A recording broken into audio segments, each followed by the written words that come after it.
Qui in via Sansovino a Mestre la situazione di degrado che vedete alle mie spalle regna sovrana ormai da anni. I residenti sono stanchi e chiedono di intervenire. Sporcizia, stracci, vestiti, incuria generale. È questo lo scenario che gli abitanti della zona angolo viale San Marco sono costretti a vivere da anni. Andiamo avanti dal 2010. Questa è una ditta che è fallita, che voleva fare degli appartamenti di lusso. Da quel momento si sono tentate varie, il comune ha tentato di vendere questi appartamenti, varie aste, e ancora adesso non è stato venduto. Nel frattempo qua varie volte sono stati sfondati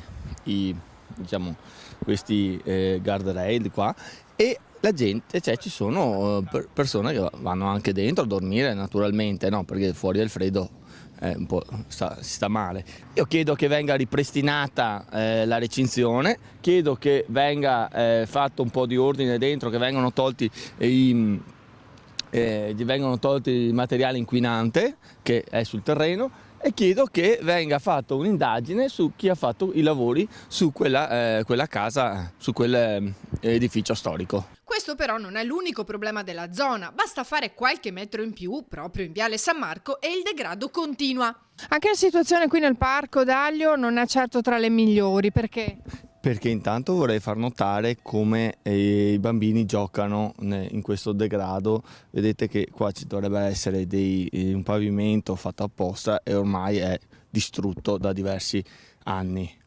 E qua la sera poi non è che ci siano solo i bambini, la sera vengono anche altre persone che più volte anche ho cercato di mandar via. La cosa che mi preoccupa ancora di più è praticamente la zona adiacente a questo parco, perché è una zona altamente inquinata. Una zona che è un terreno che dovrebbe essere chiuso al pubblico e invece rimane aperta, però c'è scritto un cartello dove si dice che non si può calpestare.